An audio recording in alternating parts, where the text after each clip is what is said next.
o embalo da Flipo, fogo da vida, exalta merecida, expressão cultural, porto de galinhas, nossa escrita, seja concebida ao calor verbal. O embalo da Flipo, fogo da vida, exalta merecida, expressão cultural, porto de galinhas, nossa escrita, seja concebida ao calor verbal. Olá, olá, sejam todos muito bem-vindos a mais uma mesa de discussão, de debate, de bate-papo Flipo. A Flipo que mais uma vez, mais um ano, abre um espaço para essa arte maravilhosa, que cada vez tem ganhado mais admiradores, mais seguidores, mais amantes, mais aficionados, que é a ópera, não é? E nós vamos discutir aqui um pouco com os autores, né, com coautores de uma obra que veio a lume recentemente, né, em sua segunda edição, com direito aí a ser acompanhado de uma apresentação de Emparedadas, ópera em um ato, inspirada no romance A Emparedada da Rua Nova, do nosso Carneiro Vilela. E essa obra vem pela CEP Editora e Tite Vilos Editora também, foi inclusive a editora responsável pela primeira edição. E essas editoras lançam este ano a segunda edição do livro Ópera no Recife, Vozes, Bastidores, Espectadores. É uma obra feita por três grandes nomes da história e da música. Caruna Cindo de Paula, que é historiadora, seu colega Felipe Azevedo de Souza é também coautor da obra, e o maestro, compositor e pesquisador Sérgio Deslandes, que é professor do Departamento de Música aqui da Universidade Federal de Pernambuco. E a gente vai falar um pouco dessa obra aqui hoje com Sérgio e com Caruna, que nos deram aí a honra da presença hoje.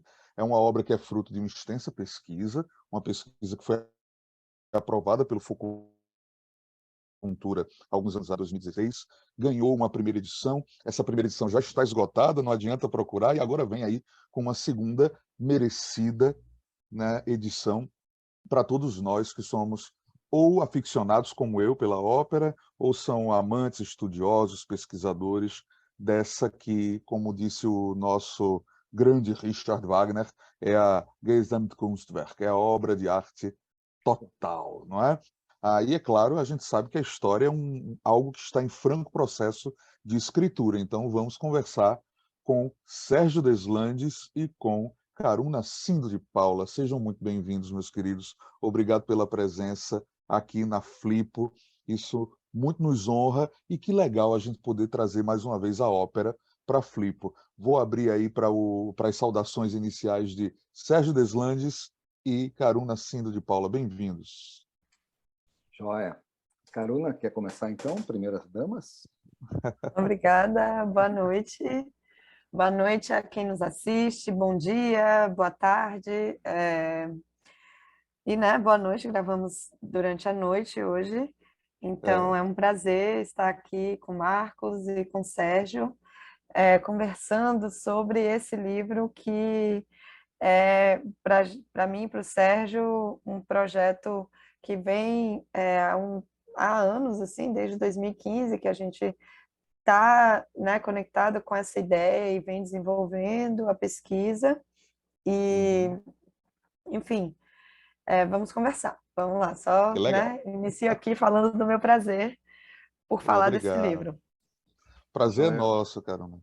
Sérgio. Boa noite, Marcos. Boa noite, Caruna. Boa noite a todos. Realmente, quando vier pela internet, eu nunca sei se é boa noite, boa tarde, boa dia, mas como Caruna disse, matou a charada. Estamos gravando à noite, então boa noite. E realmente é um prazer poder participar dessa feira com pessoas tão interessantes, tão legais, para falar de um projeto que a gente tem muito carinho, né? Que é essa história da ópera no Recife. Tá? E um projeto que é lindíssimo, ao que me parece, né? Esse livro, ao lado do Música e Ópera no Santa Isabel, do professor José Amaro dos Santos Silva, um clássico aqui da área, é um dos raríssimos estudos sobre a produção operística local, a nossa produção aqui no Recife, especificamente. Ou do Recife e no Recife, como o Caruna gosta de fazer a distinção aí, depois ela fala um pouquinho mais sobre isso.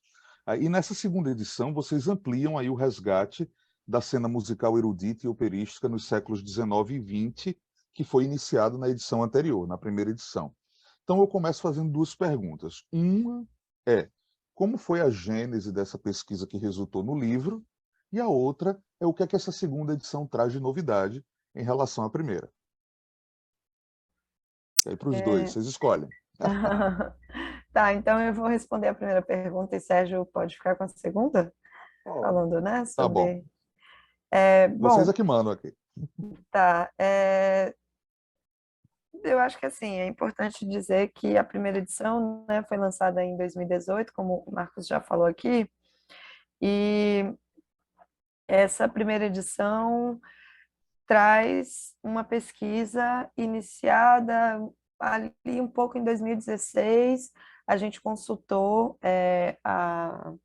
o acervo do Teatro de Santa Isabel, mas desenvolvemos a pesquisa né, em 2017, um tanto a partir de entrevistas e a partir de consulta ao acervo. Por exemplo, que é um complexo da prefeitura, onde se guarda um grande material, né, muito importante, eu acho, assim, para quem trabalha com pesquisa em arquivos.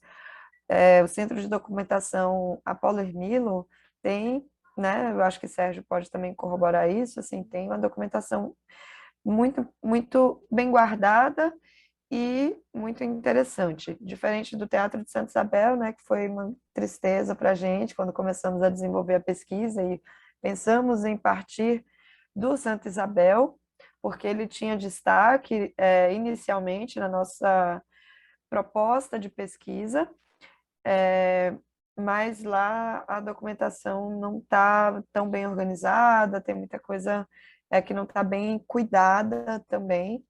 E aí faço essa menção aqui porque para quem é pesquisador e pesquisadora, é muito valioso e é muito feliz quando se encontra uma documentação organizada, preservada, bem cuidada.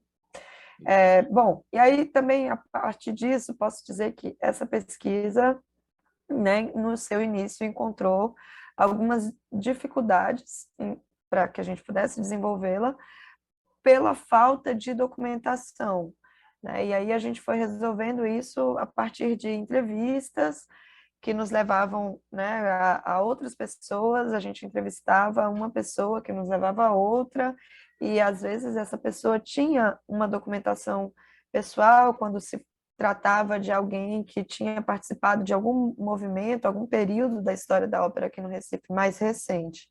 Então, assim, a gente foi desenvolvendo essa pesquisa. Mas, antes de fechar aqui essa minha resposta, só vou atentar para a sua pergunta de maneira mais literal, que você perguntou sobre a gênese da pesquisa. Então, vamos para o começo do começo, né?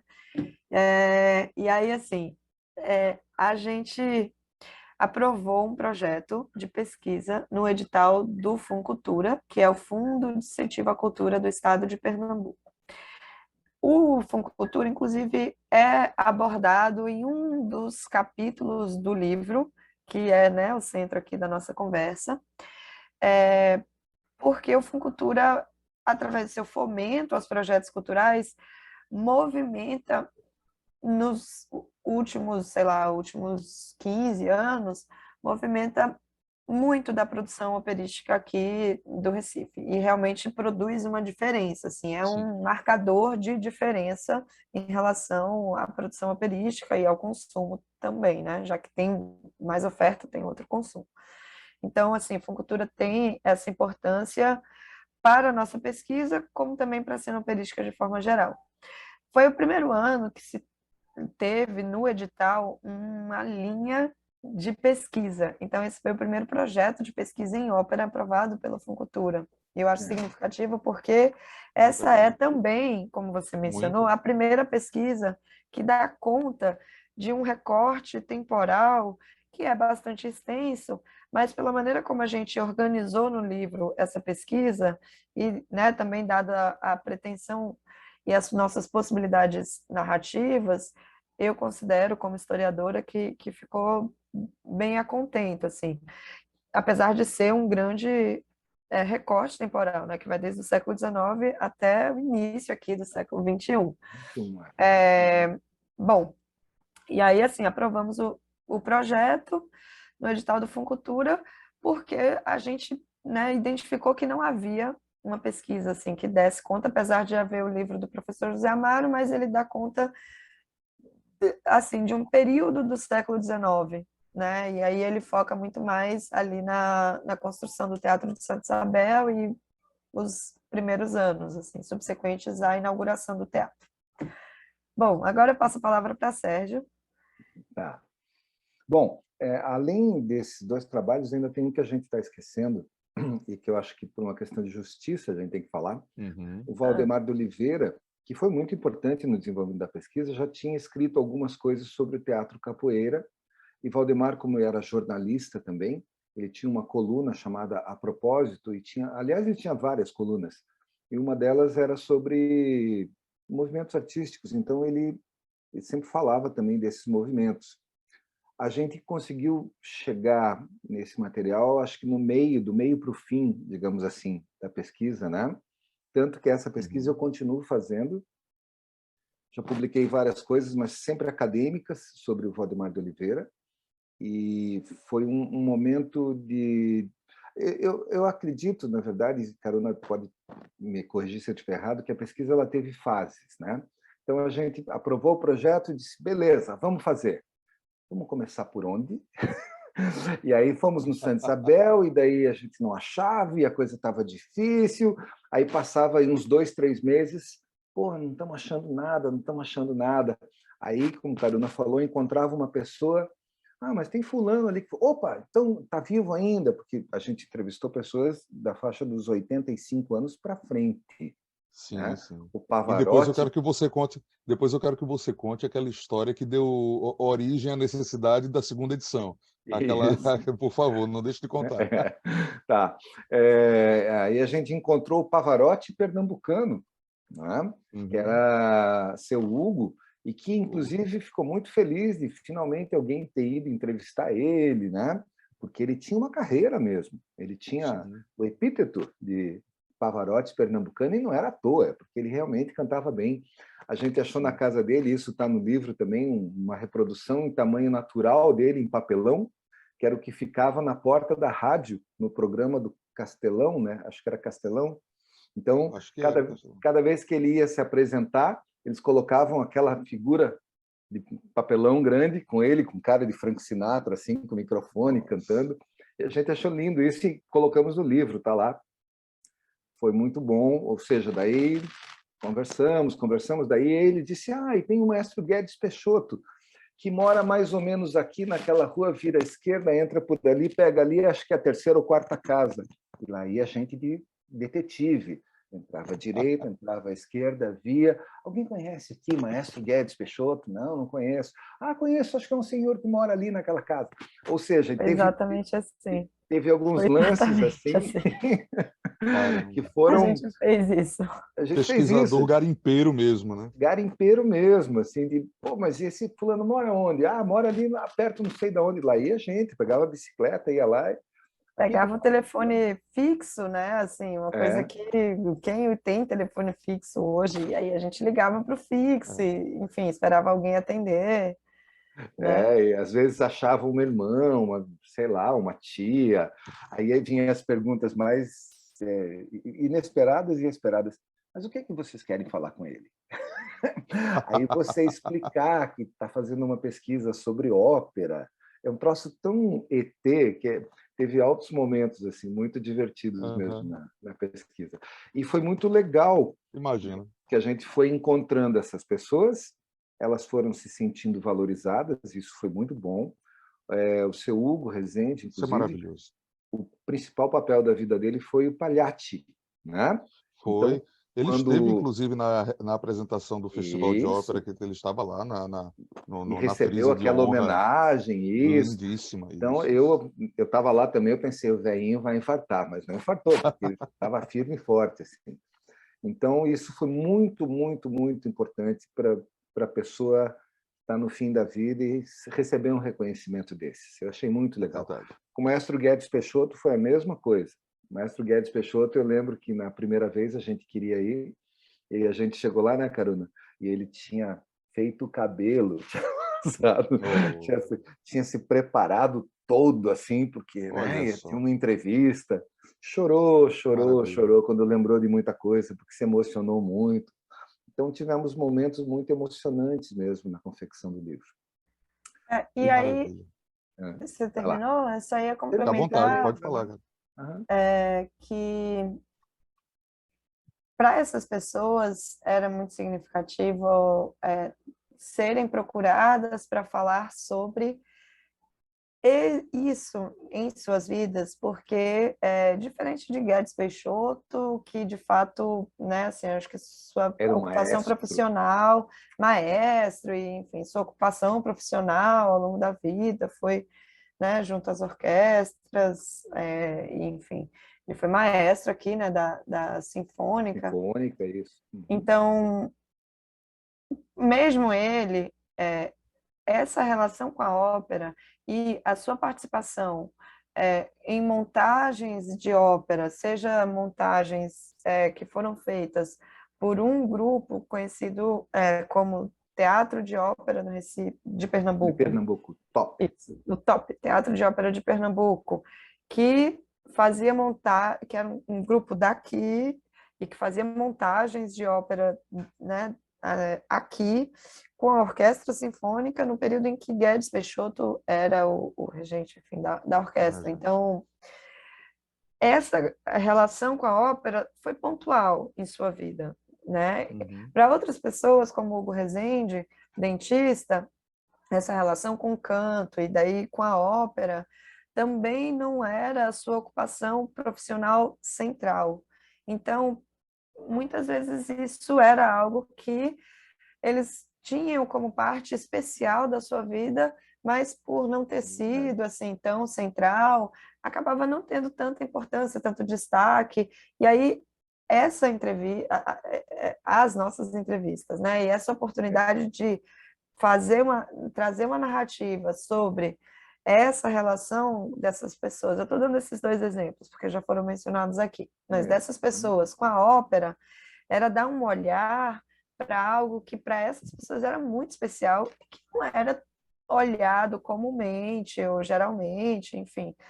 E aí, né, também tem um livro que fosse contar essas histórias, né, enfim, fosse dar o destaque a eles, né, enquanto atores, assim, ou cantores, ou maestros de ópera, foi significativo. Então, acho que por isso também emocionou muito, né, Sérgio? Com certeza, com certeza. E esse resgate da história mesmo, porque hoje em dia, a gente já conversou isso antes também, tem essa cisão, como se a ópera fosse só uma coisa erudita para poucos eleitos, e a gente conseguiu levantar uma história da ópera no Recife em que isso acontecia simultaneamente com as outras coisas. Então, eu falei já do maestro... tem uma perguntinha sobre isso, já tem uma perguntinha sobre isso. Tá, do maestro Edson Rodrigues, né? Era dele que você ia perguntar? Né? Não, mas pode falar de Edson Rodrigues, por favor. Então, nas pesquisas, nos programas do Top, a gente achou lá maestro Edson Rodrigues como maestro do coro. Ué, então o cara é o patrimônio vivo do Frevão dos Sete Corações, é um excelente músico reconhecido, mas também trabalhava na ópera. Não tinha nenhum problema isso, né? Guedes Peixoto também ficou muito conhecido pelos seus frevos, pela sua atuação com música brasileira junto à Orquestra Sinfônica do Recife, e montou La Traviata e montou uma série de coisas. E assim vários outros, né, que tinham uma parte da história que os recifenses não conheciam mesmo, sabe? Pouca gente tinha se tocado disso. Verdade. Mas aí me diz, você está lá com o livro, a primeira edição ainda, no Salão Verde, ali no salão. Então, a história que você quer que eu conte é uma história ótima, né? Porque aquilo é maravilhoso. É uma e história mostra ótima. como como uma crítica pode ser construtiva sem nem você se dar conta, né? Como ela pode Isso. suscitar aí uma segunda edição de uma obra. Fala para a gente. Então, tinha o primeiro festival de ópera, que o maestro Wendel fez, né? E aí o Wendel é meu amigo, eu conheço ele, eu falei, Wendel, eu posso levar uns livros para vender lá no hall de entrada? Ele falou, claro, pode. Aí fui lá, peguei aquela mesinha, fiquei ali no Santa Isabel todas as noites, ficava ali, as pessoas chegando, todo mundo via o livro. Aí chegou um senhor, disse, ópera no Recife? Deixa eu dar uma olhada. Daí começou a olhar, e eu assim, normal, todo mundo ficava folheando, dizendo. Aí ele olhou, fechou, assim, meio abrupto, colocou na mesa e disse, uma porcaria, não vou levar. E virou as costas e foi embora. Aí eu falei, peraí, senhor, por favor, né? Por que o senhor está dizendo que o livro é uma porcaria? Aliás, o livro ganhou uma menção honrosa num concurso da Academia Pernambucana de Letras, né? Aí eu falei, como assim é uma porcaria? Aí ele, é que eu não estou aí. Aí eu falei, opa! Então, encontrei como é seu nome? O que o senhor fez? Aí agora a gente, para o segundo volume, a gente já entrevistou o diretor Lúcio Lombardi, que montou uma versão de Lo Schiavo, de Carlos Gomes, aqui, fantástica, inclusive com coristas com os seios nus representando as Índias. Os anos 80 era uma loucura mesmo. Devia ser uma loucura mesmo. Hoje em dia você não pode chegar e falar isso, mas ele explicou para a gente qual foi o segredo. Na verdade, ele pegou umas atrizes e colocou ali no meio. Infiltrou no coro. Infiltrou no coro, então tinha índias com os seios de fora e atrizes, que para atriz normalmente é normal, mas cantor de coro você sabe que é difícil. E tem umas fotos. É difícil. Difícil até porque, Sérgio, tem uma tradição. O Recife tem uma tradição, pelo menos recente, muito forte, isso acontece em outras partes do mundo, naturalmente, de coristas oriundos da igreja, e isso acaba gerando certos pudores e tal. Mas a igreja é uma grande formadora de cantores, né? Sim, com certeza, com certeza. Né? Então, normal, assim, que as pessoas não que haja um certo pudor, um recato com relação a isso, naturalmente. Mas, assim, a gente não pode nunca deixar de mencionar a importância da Escola de Música do Seminário Teológico Batista, por exemplo, do Norte-Nordeste do Brasil, que é um celeiro aí de grandes artistas da música, né? Sim. Muito bem. Vocês acham que a produção operística no Recife ainda é pouco estudada ou essa realidade já está mudando? A segunda edição, de certo modo, me parece ser um sinal de que a pesquisa tem fôlego e ainda tem muito para dar, né? Mas, no geral, como é que vocês veem essa pesquisa, não apenas historiográfica, mas até em termos de musicologia, musicografia também, Sérgio, se você puder falar um pouco sobre isso. Vocês acham que a pesquisa acerca da ópera no Recife e do Recife ainda é incipiente, é pouco estudada? Como é que é isso? Como é que vocês veem esse cenário? Eu acho que seria legal a Caruna falar, como ela falou da outra vez, sobre essa diferença no Recife e do Recife. Ópera no Recife e do Recife, é um bom começo. Faz essa distinção para a gente, Caruna. Certo. Bom, vou fazer essa distinção e posso também dar minha opinião em relação à pergunta dele. Por favor. Certo? Eu não sei se é a mesma do Sérgio. A gente tem uma grande afinidade, assim, posso dizer que bom, antes de responder, vou rasgar cedo aqui e dizer que Sérgio é um grande parceiro. Aproveitar esse momento, acho que a gente não costuma fazer isso. É verdade. Né, Sérgio? Mas é um grande parceiro mesmo, assim, de pesquisa e para a gente, a Ópera no Recife não é um coletivo, porque somos uma dupla, né? Mas a Ópera no Recife é uma pesquisa permanente. E nós, eu e o Sérgio, somos a equipe que faz a pesquisa e que vai atrás da publicação e que vai atrás né, de desenvolver outros projetos voltados para o estudo da ópera no Recife. Então, eu acho que não encontro muitos outros trabalhos que se debrucem em pesquisar a ópera, sabe? Essa expressão artística, essa linguagem artística tão ampla que contempla tantas outras linguagens, né? Eu acho que como a música, a dança, o teatro, porque tem lá os atores que encenam e bom, e outros. Mas eu é isso, assim, eu conheço o trabalho do professor José Amaro, sei que, por exemplo, o Sérgio já mencionou aqui, né, falando do Valdemar de Oliveira, Valdemar. mas ainda assim, não, eu acho que o Valdemar fez um estudo sobre o capoeira, pensando o capoeira como um teatro, né? Eu acho que não, embora seja um teatro de ópera, mas entendendo, porque eu vejo até muitos estudos sobre capoeira aqui, pensando nele como um espaço para o teatro, embora Uhum. fosse o teatro de ópera, né? Mas enfim. Sim. Respondendo também sobre ópera no Recife e ópera do Recife, que vem a ser essa distinção. Ela é muito importante para a nossa pesquisa e foi um entendimento formulado durante a pesquisa, durante a escrita do livro,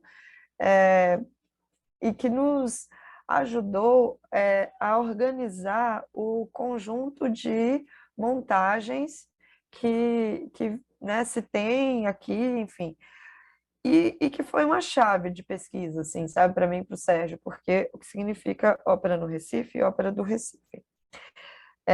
Ópera do Recife refere-se à ópera que é produzida aqui no Recife por agentes locais, ou seja, por atores e atrizes, cantores e cantoras, né, musicistas, maestros, por mais que não tenham nascido aqui, porventura não tenham nascido aqui, mas que Uhum. são radicados no Recife, que são considerados recifenses e que, por exemplo, são essas que têm o incentivo do Funcultura. Essas são óperas do Recife, entende? Óperas que são Uhum. produzidas pelos projetos de extensão do Departamento de Música da Universidade Federal de Pernambuco. Hoje nós temos, vocês já mencionaram aqui o Wendel, o grande amigo de Sérgio. Isso. Quem é o Wendel, né? Enfim, é uma figura importantíssima para a cena operística e para a história da ópera, pela contribuição Sem que ele dúvida. vem dando para a história da ópera aqui no Recife, para a ópera do Recife. O Wendel não é pernambucano, mas é professor Uhum. efetivo da universidade e trabalha com agentes locais. E ele é o responsável pela Academia de Ópera e Repertório, que é um projeto de extensão da universidade que tem parceria com Jéssica, que tem também uma Produtora. produtora, né, a Gárgula, Sim. e que aí fazem festival, fazem inúmeras montagens Várias de montagens, ópera, concertos e óperas, é verdade, é concertos e verdade. óperas, Um papel enfim, importante papel muito da Academia importante. de Ópera e Repertório, Isso, e processo liderado movimentam por Wendell. o Wendell Keaton, e que movimentam essa, né, cena operística local. Mas antes dele, a gente teve Adriano. E Adriano também teve um Também. projeto, né, que ele teve o Ópera Studio, um outro projeto de extensão da Isso, universidade, que também fez muitas montagens e que também cavou aí uma muito, base é verdade. muito É. importante, sabe? Porque ele trouxe algumas montagens menores, ele fazia só com Uhum. piano e fazia apresentação, por exemplo, no Joaquim Cardoso, né? Um teatro que É, você tem. eu lembro até Ah, que a Virgínia Cavalcante, que tá sim, foi aham. uma protagonista aí junto com Mônica Muniz do Emparedados, do Sérgio, a gente viu há um tempo atrás ela liderando um grupo, se eu não me engano, uma companhia chamada Operários, que também estava Operários, isso. ligada aí à produção de ópera por aqui, foi bem legal. Eu Isso. cheguei a ver deles uma montagem da Carmen, não sei se eles montaram Sim, a sim, Cavalaria sim. Rusticana também. A Marilis É, Rebois veio aqui montar a Marilis. não é? E ela, apesar de ser tá radicada na Paraíba, Na salvo Paraíba. Uhum. engano meu, Na Paraíba. a Marilis ela veio, ela tá radicada na Paraíba, não é isso? E Isso. aí a Marilis chegou a montar aqui uma flauta mágica. Então, assim, eu não sei bem a cronologia desses grupos, mas eu sei que há uma história recente Isso. interessante com relação à ópera, né? A montagem de ópera por Aham, aqui. aham, aham. Isso, isso. E aí, essa é a cena que a gente chama de ópera do Recife. Ópera no Recife refere-se à ópera que é apresentada aqui no Recife, mas cuja produção não é daqui, não tem o selo pernambucano, né, recifense. A gente foca no Recife porque o Santa Isabel e o conjunto dessa produção é daqui que sai. Mesmo, por exemplo, a gente tem... Assim, para quem está nos assistindo, vou só fazer uma explanação aqui para que as pessoas possam se situar. A gente tem, nesse estudo sobre ópera no Recife, ópera do Recife, sobre a cena operística aqui, local, a gente tem grupos, companhias, né, e aí esses projetos de extensão que se montam e que muitos têm um período de existência com, né, começo, meio e fim, né? Alguns, eles, por exemplo, o Teatro de Ópera de Pernambuco, o TOP, teve seu tempo ali de existência, né? E aí depois chegou ao fim. A CORE, que é essa companhia de ópera do Recife, não digo que chegou ao fim, mas eles estão há uns anos sem fazer montagens, certo? Então, a gente tem, né, esses capítulos, assim, e aí a gente tem também, ao longo do século XX, outros tantos, como o próprio Valdemar de Oliveira, teve seu tempo de produção, enfim, né? Então, a gente considera que a gente tem momentos aqui, né, que aí a gente estuda esses movimentos, esses momentos, esses grupos, assim, a perspectiva que a gente tem dessa produção, dessa cena operística aqui no Recife, ela é organizada a partir desses grupos, e aí a gente né, constrói no livro uma narrativa bem interessante, a gente divide, parêntese, certo? Eu acho que é importante falar sobre isso, né, Sérgio? Para quem está nos assistindo, o livro, deixa eu só explicar aqui, assim, o livro foi lançado em 2018 na Academia Pernambucana de Letras, pela editora Titi Vilos, foi um lançamento maravilhoso, inclusive a CORE, né, que é essa companhia de ópera do Recife, fez um recital lá, né, foram muito gentis com a nossa pesquisa, forneceram muito material e muito importantes, assim, eles têm um destaque mesmo na narrativa porque eles tiveram uma contribuição muito importante, que foi a de sistematizar e de representar o setorial de ópera junto do Funcultura. Então, a contribuição, né, desses agentes, assim, que é o Jefferson Bento e a... Sérgio, me ajuda. A Rosemary. Rosemary. Rosemary, Rose. isso. Né, foi importante, assim, para o Funcultura, e eu já falei da importância do Funcultura para essa produção aqui. Então, e aí eles cantaram lá. E aí a gente lançou a segunda edição desse livro, que ela foi revisada, ela sofreu uma revisão, foi um prazer, enfim, ela teve uma revisão, assim, que foi muito boa.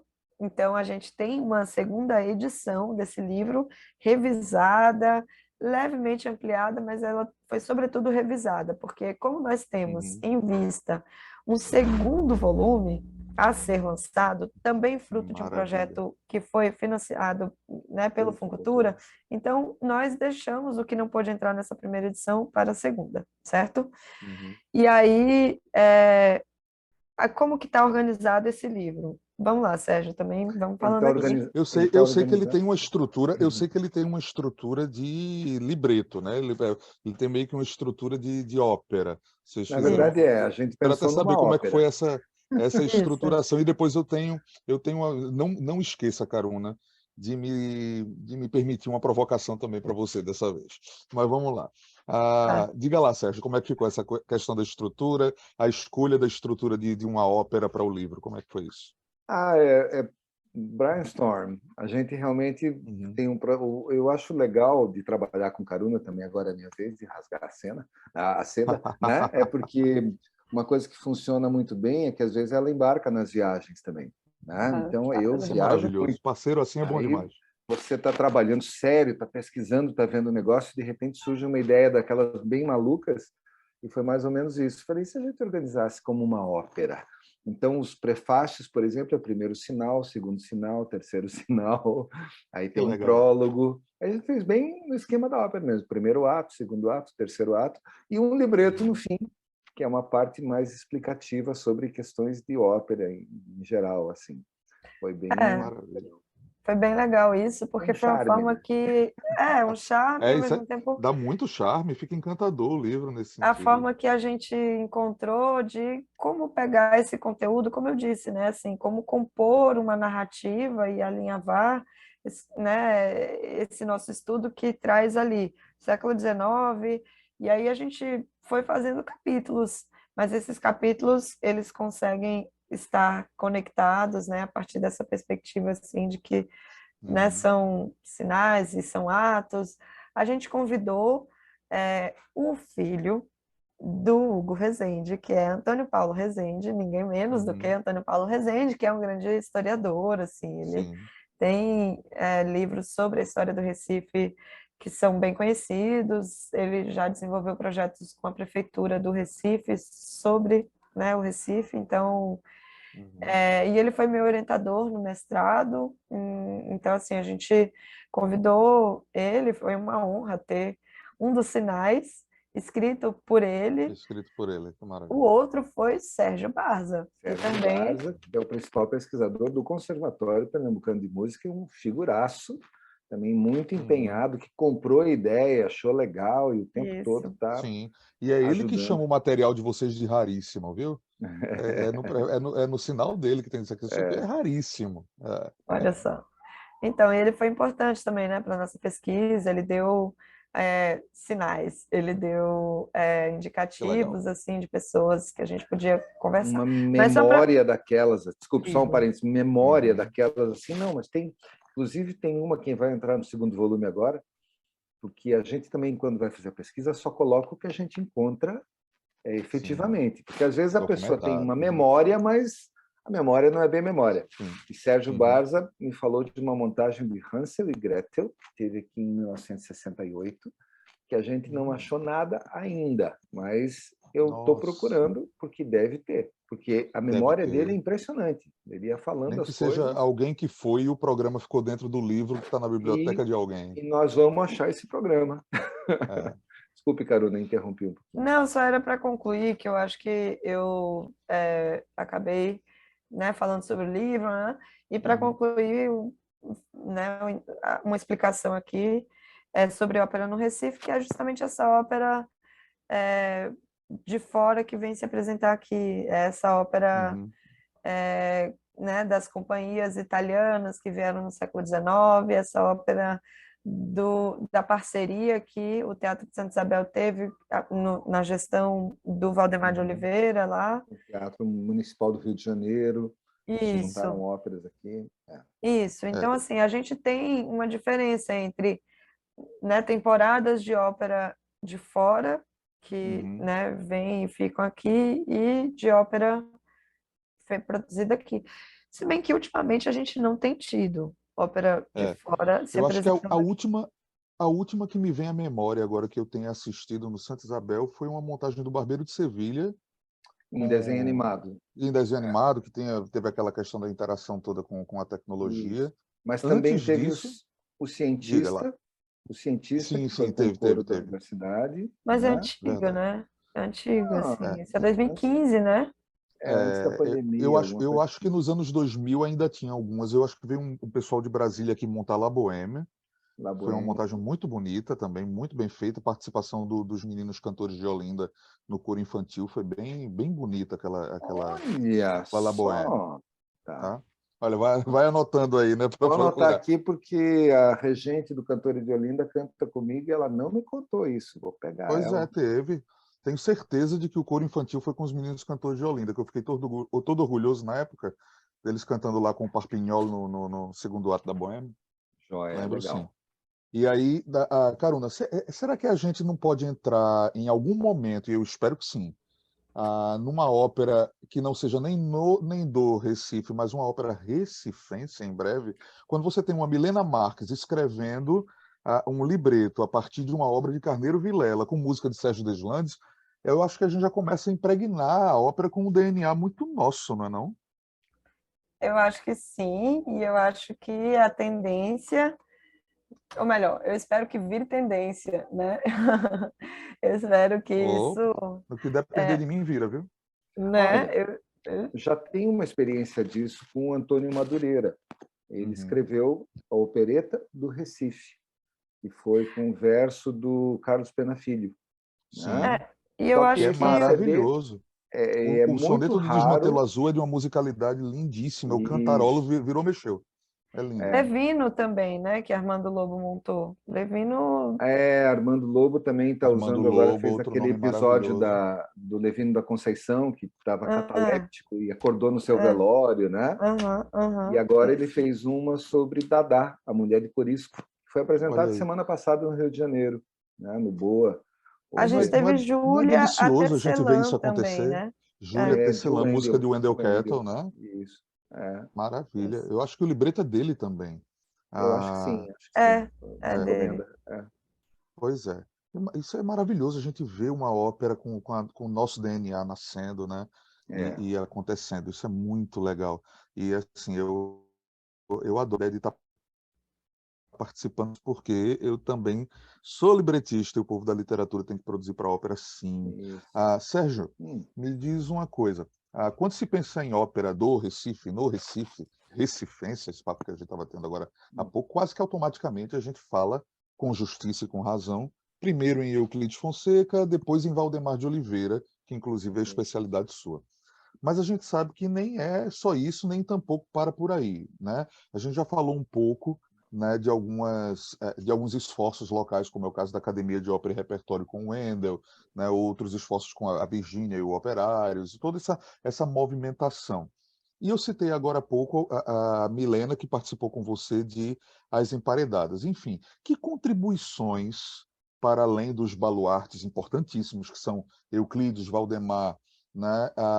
O que é que você destaca da nossa produção operística local, principalmente agora, no século XXI, já que você faz parte dela, porque é compositor e convive com os compositores desse meio, e o que é que ainda falta, se é que falta algo, para o Recife entrar de vez no roteiro da ópera no Brasil? Essa é uma pergunta mais elaborada, mais difícil. Mas, assim, eu acho que, no fundo, a gente está no meio do processo. Então, é um No olho do pouquinho furacão, né? no olho do furacão. A gente está falando aqui de pesquisas sobre ópera, e eu me lembrei do livro do Leidson Ferraz, que é exatamente Uhum. sobre o teatro nos anos 30, que ele lançou pelo Sesc. E eu estou Sim, lendo, eu fui lá no lançamento, peguei, agora estou aproveitando esse período de fim de ano, quando não tem aula, a professora aproveita para pôr a leitura em dia, né? é isso aí. Aí eu estou lendo e ele fala muito de muitas operetas. Nos anos 30 foi quando esse troço mais explodiu mesmo. Ele fala muito Uhum. de Samuel Campelo, que era, não sei se, na verdade eu não sei ainda se Samuel Campelo tinha alguma atividade como escritor fora do teatro, porque peça ele Uhum. tinha bastante, mas eu realmente não sei esse ponto. Mas aí quando Sim, junto ele e mas Valdemar, para além da literatura dramática, né? além da, eles fizeram muitas coisas e coisas que fizeram muito sucesso. Coisas que ficaram 14 anos em Uhum. cartaz, por exemplo. 14 anos em Sim, cartaz. É impressionante, né? 14 anos É é muito assustador. tempo. É um padrão Broadway, Nossa, né? É padrão É, Broadway. sabe? Mas assim, é um sujeito que escreve Aves de Arribação, escreve A Madrinha dos É, Cadetes, né? Assim, são coisas é. assim absurdas. Então, nessa época, por exemplo, isso era muito, muito forte. A gente agora está levantando um pouquinho mais dessa história. Uhum. Agora, eu sei que Adriano Marcena também, que é Uhum. escritor, tem uma ópera, Escritor, e é né? importantíssimo para o teatro nosso aqui do Recife. Isso, que inclusive hoje, amanhã, está com a peça lá do Malas Artes, que ele escreveu, mas eu lembro que uma época já anterior, ele chegou, por intermédio do Generoso mesmo, do Rogério, a gente chegou a conversar, ele falou, eu tenho esse texto aqui, acho que dá uma ópera, mas aí ele compôs alguma coisa, só que na época eu estava terminando o doutorado, não consegui me dedicar, mas eu sei que ele é um cara que produz também, e assim, Que legal. como o Caruna falou, o nosso livro foi no primeiro edital e já foi sobre uma pesquisa, né? Essa linha, ela existiu mais algumas vezes, mas as pesquisas em ópera foram mais artísticas. Então, eu acho que, tirando o tempo da pandemia, que atrapalhou todo mundo, né? Talvez agora comecem a vir algumas pesquisas artísticas em ópera, Que aprovadas pelo legal. Funcultura, né? Sim. Não, Então, os editais de fomento são essenciais, né? No são país da gente, fundamentais, não tem não dá como. para ser sem, Não. infelizmente. Ou, assim, felizmente que esses editais existem, não é para que a gente Isso, possa fazer, mas infelizmente que a gente não tem outros meios ou de mecenato ou de financiamento mesmo da produção artística, para que a gente pudesse ter uma profusão. Mas porque eu acredito que quando há o investimento e quando há as possibilidades quando os caminhos se abrem, essa produção artística ela vem com força, né? E ela vem isso. arrastando o público. Tá aí o Wendel lotando teatro, Lotando o né? teatro sempre. Fazendo festival É, de ópera. Pois é. é. Caruna, eu tô com dor no coração porque eu sei que a gente precisa, né, seguir o tempo que a gente tem, que é exíguo, Isso, mas ao mesmo tempo isso é muito bom porque vai deixar o público aí com essa vontade de ler a obra, com a vontade de saber mais. Eu só isso. queria uma última, uma última degustação histórica, uma pergunta que eu acho que vale a pena aí, mas também não entrega tudo, tá? Deixa com gostinho de quero mais para o livro. Assim como lá nos primórdios europeus da ópera, as origens da ópera aqui no Recife, elas também têm raízes muito populares, né? Até mais populares do que eruditas. Esse processo de elitização da ópera se deu com o tempo, tanto na Europa quanto aqui. Do Capoeira ao Santa Isabel, e depois do Santa Isabel, a ópera no Recife, que tem tudo para virar ópera recifense, hoje, no século XXI. Como é que você, Carolina, e você também, Sérgio, por favor, como é que vocês veem essa relação entre o espetáculo ópera e tudo que envolve, né, desde o poeta produzindo o drama, o que vai desembocar no libreto, o compositor fazendo a música, até toda a indústria. É isso que é muito importante que o mercado também veja. Existe uma indústria, Isso. né, que é movida pela ópera. Isso é muito relevante, é muito importante para que as pessoas vejam a ópera, inclusive, como um produto cultural, né, vendável, lucrativo, Isso. importante, que emprega pessoas e que é gostoso de se ver, é gostoso de se ouvir, né? Então isso é muito importante. Esse espaço também é para isso, né? Para que muitas vezes o poder público possa, vendo uma entrevista dessa, ou pessoas, empresários vendo esse tipo de entrevista, abram os olhos para essa possibilidade, né? De a ópera como algo financiável, lucrativo, rentável, que gera renda, que atrai turista, que atrai tem uma indústria que se movimenta por causa da ópera, né? Mas voltando à minha pergunta, como é que vocês veem essa relação entre o espetáculo ópera, e aí pensem em espetáculo na dimensão que vocês quiserem, tudo que envolve a ópera, e as realidades socioeconômicas da nossa cidade, aqui no Recife? Do Capoeira ao Santa Isabel, do Santa Isabel ao amanhã que está por vir. Como é que vocês veem numa cidade que precisa tanto de editais de fomento, porque senão a coisa não anda? É cruel, né? Eu sei. É Talvez cruel, tenha essa sido é uma pergunta cruel. retórica quase a minha. Não, não, não, não, não. Eu posso começar, Caruna, respondendo o que eu acho que eu entendi, né? Uhum, Veja, eu acho que é muito importante que fique claro para todo mundo, para o poder público principalmente, que se eles souberem empregar o seu dinheiro, a coisa vira popular.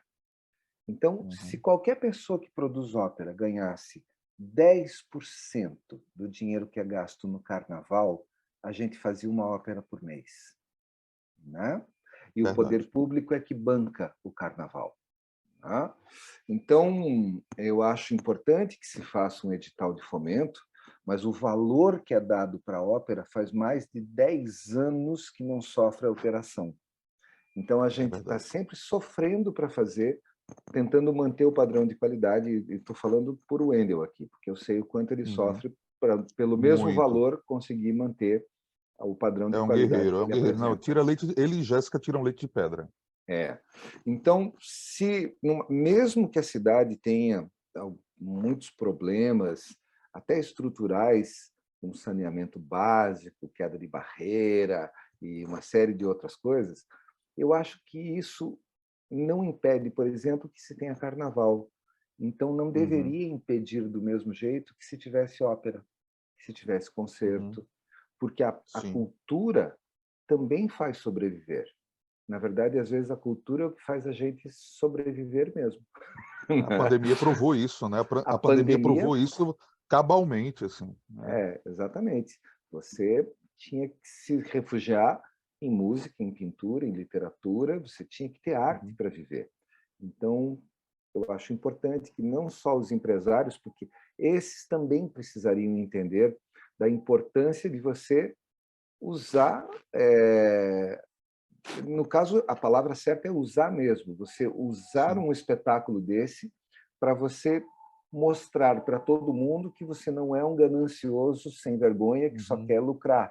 Você pode associar o valor do seu nome a uma obra de arte, pode inclusive abater isso no imposto de renda, né? Existe todo uma... Não precisa nem de projeto, você pode simplesmente usar para abatimento direto. Sim. Né? Não, e de repente até lucrar também com o produto cultural, Lucrar porque você também. imagina, por exemplo, a Texaco, né? Ela dificilmente cuidaria do Lincoln Center e do Metropolitan Opera House tantos anos como fez, se aquilo ali fosse uma barca furada. Né? Esse tipo de Exatamente. empresa não entra em algo que não dá lucro. Né? Exatamente. Então, eu acho que é isso que se precisa ver, que a ópera pode dar lucro. Gente, o teatro lota. E outra, a gente está pensando só no padrão Teatro Santa Isabel, os teatros daqui da capital, mas como isso pode ser itinerante, como isso pode ser levado para os interiores, né? E não precisa ser aquela coisinha, redução para piano, não, pode ser assim também.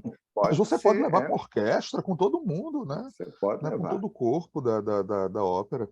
É isso, gente. É isso. Assim, só para complementar.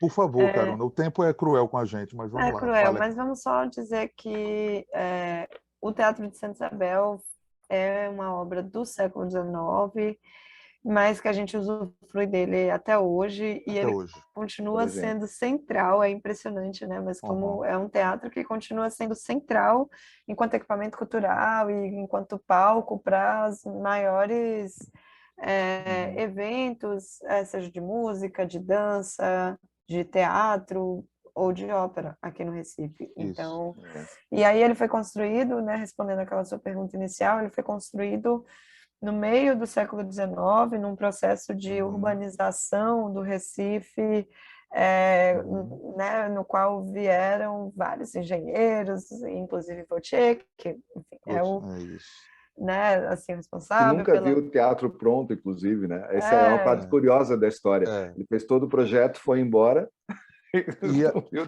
E talvez uma das primeiras construções feitas por mãos livres, né? Mãos libertas, né? Naquela época ali não houve o uso de mão de obra escrava, ou praticamente não houve um grande uso de mão de obra escrava para construção. Olha, pelo menos se apesar conta de ser em verso e historiadora, prosa essa...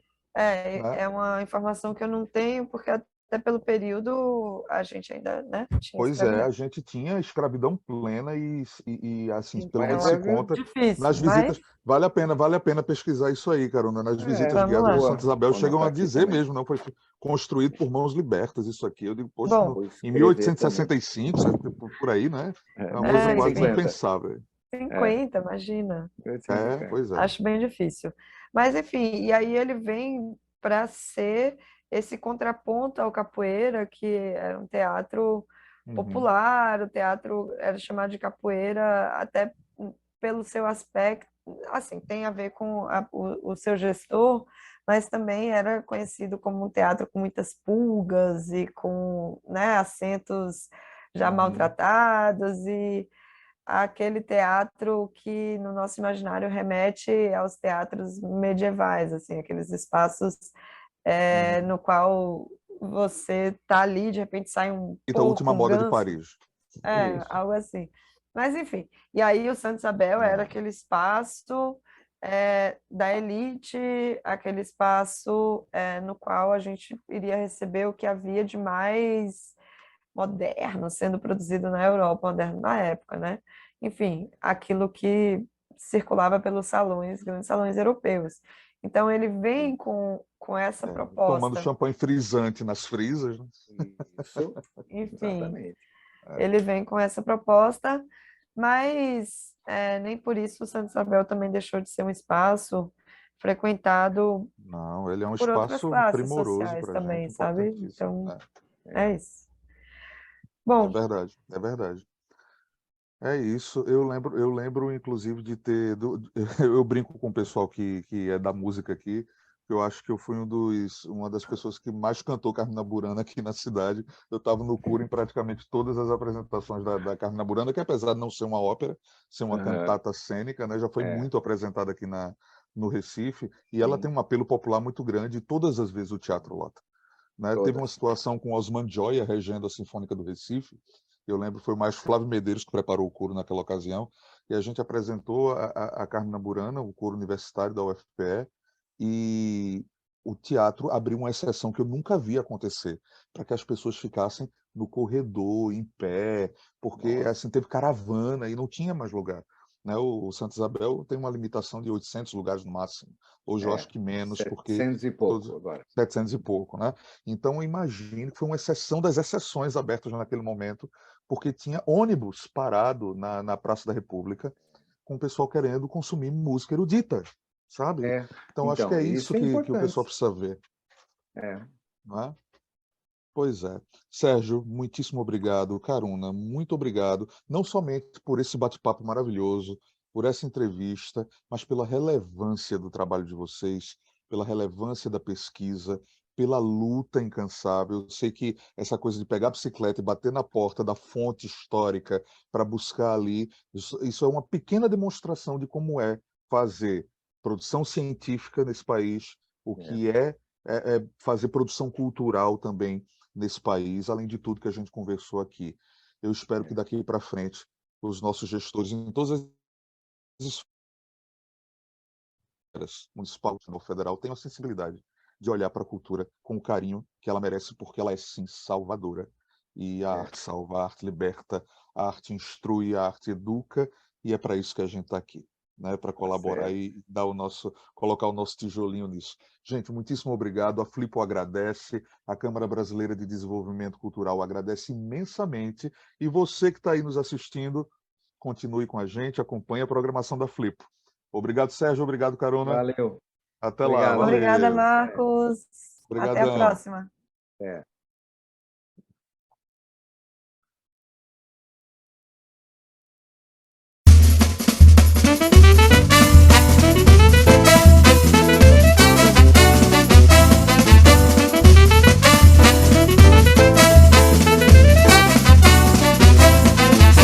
O embalo da Flipo, fogo da vida, exalta merecida expressão cultural.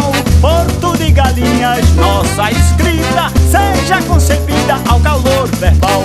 O embalo da Flipo, fogo da vida, exalta merecida expressão